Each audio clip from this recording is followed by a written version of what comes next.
हैं, इनको देख के डरना नहीं है, आपने घबराना नहीं है, धीरे धीरे करके हम चीज़ें पढ़ते जाएंगे।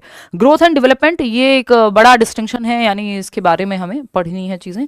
तो जैसा कि आप इस डायग्राम से देख पा रहे हैं कि जो ग्रोथ है वो जस्ट एक हिस्सा है, किसका? Growth is just a part of development. तो विकास एक बड़ी प्रक्रिया है, एक बड़ा समुद्र है जिसमें ये छोटी सी बूंद है ग्रोथ, ठीक है। तो ग्रोथ को हम कहते हैं एक नैरो डोमेन है, यानी एक संकुचित आयाम है, एक छोटा पहलू है। भाई एक इस बॉटल में आप 2 बूंद पानी डाल सकते हैं, या इस सिंपल जो आपका कैप है इस बॉटल का, इसमें जितना पानी अगर मैं लेती हूं वो वापस बॉटल में डल सकता है, लेकिन क्या बॉटल यानी इस कैप का, इस ढक्कन का सारा पानी बॉटल में समाहित हो जाएगा? लेकिन ये जो बॉटल है इसका सारा पानी क्या इस कैप में समाहित हो सकता है? पॉसिबिलिटी ही नहीं है। कुछ हो सकता है, यानी जितना इसकी क्षमता होगी, यानी जितना पार्ट ग्रोथ का है वो डेवलपमेंट में आ जाएगा। लेकिन ग्रोथ ये कह लें हम कि जो भी डेवलपमेंट है वो ग्रोथ है, तो ये कहना गलत होगा। तो हम कहेंगे जस्ट एक छोटा सा पार्ट है ग्रोथ, विकास की बड़ी सी प्रक्रिया का, है ना। ये सिंपल सी बात है, आगे बढ़ते हैं। चलिए नेक्स्ट पॉइंट पे चलते हैं। अगर हम बात करते हैं डेवलपमेंट, और अब ये 3-4 प्रक्रियाएं आ जाती हैं जिनमें कई लोगों को कंफ्यूजन रहती है कि भाई ग्रोथ में क्या अंतर है, मैच्योरेशन में क्या अंतर है, लर्निंग कैसे जुड़ी हुई है, डेवलपमेंट क्या है। तो पहले तो आपको ये समझना होगा ये तीनों ही क्या है? विकासात्मक प्रक्रियाएं हैं। इनको हम कहते हैं these are all developmental processes. क्या है ये? डेवलपमेंटल प्रोसेसेस हैं, विकासात्मक प्रक्रियाएं, यानी विकास से जुड़ी हुई प्रक्रियाएं हैं, विकास का ही कहीं ना कहीं एक हिस्सा है, डेवलपमेंटल प्रोसेसेस हैं, विकासात्मक प्रक्रियाएं हैं, विकासात्मक प्रक्रियाएं, विकास से जुड़ी हुई प्रक्रियाएं बेसिकली, चाहे वो आपकी ग्रोथ हो, चाहे वो आपकी लर्निंग हो, मैच्योरेशन हो, डेवलपमेंट हो। तो आप ये देख रहे हैं कि सब विकास जो कि एक बड़ी प्रक्रिया है उसी से संबंधित हैं, उसी के अंदर समाहित हो जाती हैं। These are all developmental processes. इतनी बात तो क्लियर है, हमको कोई दिक्कत परेशानी दर्द समस्या नहीं है ना। चलिए बहुत बढ़िया, आगे बढ़ते हैं। अब एक एक करके इन तीनों की डेफिनेशन समझ लेते हैं कि भाई ग्रोथ क्या है, मैच्योरिटी क्या है, लर्निंग क्या है और डेवलपमेंट क्या है। हालांकि डेवलपमेंट की डेफिनेशन हम ऑलरेडी समझ चुके हैं कि इसमें ये सब आ जाएगा कि मैच्योरिटी, एक्सपीरियंस, लर्निंग वर्निंग सब जो है इंटर रिलेटेड है, ठीक है। तो अगर हम बात करते हैं यहाँ, तो ग्रोथ की जब हम डेफिनेशन की बात करें तो growth is change in quantitative aspects of our body, यानी शरीर के मात्रात्मक पहलुओं में होने वाले परिवर्तन को हम वृद्धि कहते हैं। यानी जो ग्रोथ है वो जस्ट एक पार्ट है, और कैसा पहलू है, कैसा परिवर्तन है ग्रोथ भी परिवर्तन, शारीरिक परिवर्तन है। यानी आपकी हाइट, आपके वेट, आपकी शेप, आपके साइज, इन सब में होने वाले चेंजेस को हम ग्रोथ कह रहे हैं, यानी वो परिवर्तन जिनका मापन संभव है। भाई सारे चेंजेस को मापना संभव थोड़ी है, क्वांटिफाई करना संभव थोड़ी है। मतलब growth is change in quantitative aspects of our body, यानी वो पहलू हमारे शरीर के जो मात्रात्मक पहलू हैं, मात्रात्मक पहलू जिनको मात्रा में मापा जा सके, मेजरिंग यूनिट में आप मेजर कर सको, मेजरिंग यूनिट में आप मेजर कर सको। मेजरिंग यूनिट क्या होता है? पानी की अगर हम बात करें तो मैं कहूंगी यार ये 500 ml पानी है। क्या है ये? 500 ml पानी है, यानी मेजरिंग यूनिट, एक मापन इकाई का इस्तेमाल करके इसको मापना संभव है कि 500 ml पानी है। कोई कहेगा ½ kg पानी है, वट एवर, बट 500 ml है, ये इसकी सही क्वांटिटी हो गई मेजर करने की। समुद्र की क्वांटिटी करो मेजर, यार ये एक आउट ऑफ द बॉक्स बात हो गई यहाँ पे। तो मेजरिंग यूनिट का सिंपल मतलब है जो किसी भी एक मेजरिंग, मतलब जो भी इकाई में, एक मापन इकाई में मापी जा सके, जैसे सेंटीमीटर, जैसे आपका वेट है किलोग्राम, ठीक, इंचेस, मतलब कोई एक इकाई चाहिए हमें। अगर किसी चीज का मापन संभव है उसको हम कहेंगे कि ग्रोथ का हिस्सा है। तो आपकी हाइट, आपका वेट, आपका शेप, आपका साइज, इन सब चीजों का मापन संभव है, तो ये ग्रोथ का पार्ट हो गई, ठीक है ना। ये किसका पार्ट हो गई? ग्रोथ का पार्ट हो गई। इतनी बात क्लियर है? कोई दिक्कत परेशानी इस बात को समझने में यदि हमें है तो आप बता सकते हैं। तो आप पता कर लेते हैं कि भाई 3 महीने में बच्चे की एवरेज हाइट इतनी होगी, वेट इतना होगा, तो वो सब ग्रोथ का पार्ट है ना। कि आपको पता है कि 3 साल के बच्चे के कपड़े अगर आप लेने जाएंगे तो दुकान में लिखा होता है कि अच्छा भाई, या तो आप किसी को कहेंगे अगर लोकल शॉप पे कहें कि भाई इतने महीने का बच्चा है या इतने साल का बच्चा है या ये एकदम नवजात शिशु है तो कपड़े चाहिए, तो वो उनके पास पहले से मेजरिंग यूनिट के तहत मापा जा चुका है कि ये एवरेज हाइट होगी बच्चे की, या इतना वेट होगा, या ये साइज होगा, उस हिसाब से वो कपड़े मिल जाएंगे। तो अगर एक नॉर्मल एवरेज बच्चा है या हेल्दी बच्चा है तो वो कपड़े उसको आ जाएंगे।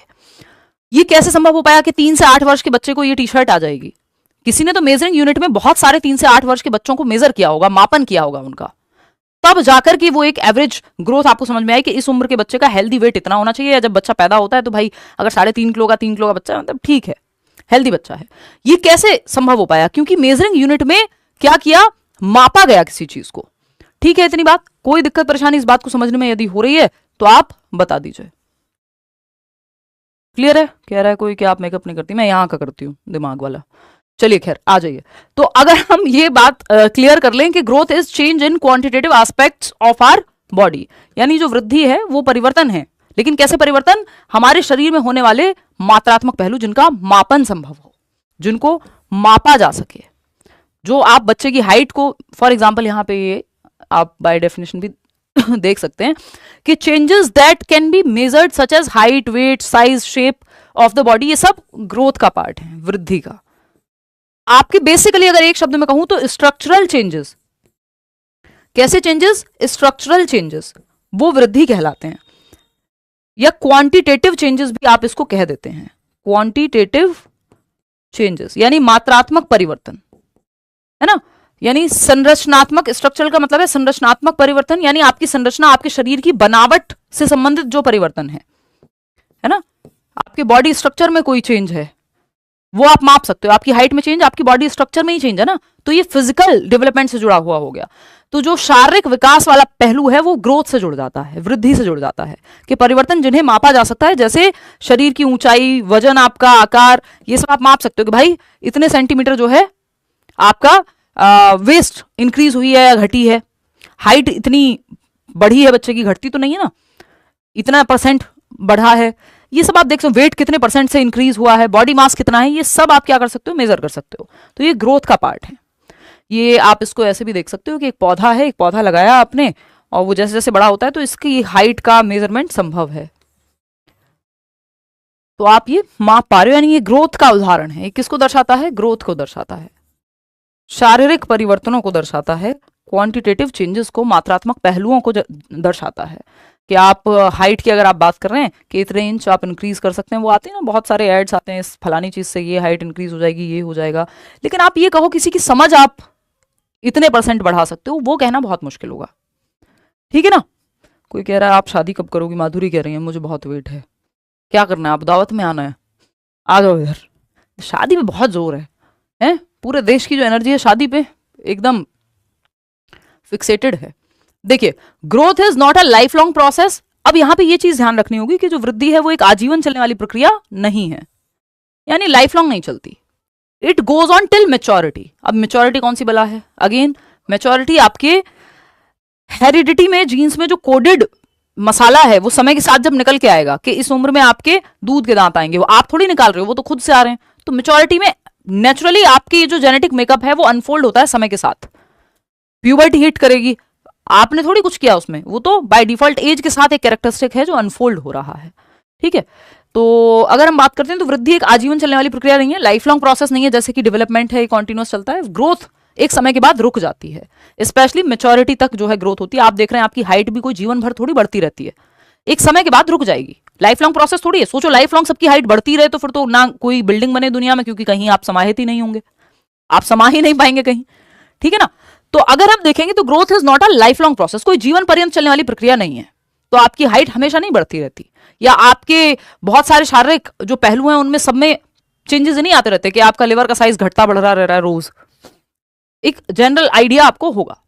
एडोलसेंस के बाद आप देखते हैं, जनरली टीनेज के बाद आप देखते हैं जो टीनेजर्स हैं, आप कहते हैं अच्छे से खाओ पियो भाई, बढ़ती उम्र है तुम्हारी। इसका मतलब क्या है? एक पॉइंट के बाद जो फिजिकल चेंजेस हैं वो स्टेबल हो जाएंगे, या वो ऐसा नहीं होगा कि हाइट आपकी हमेशा बढ़ती रहेगी या दांत आपके हमेशा निकलते ही रहेंगे कि दूध के दांत 25 साल में जा रहे हैं, वो तो नहीं होगा ना।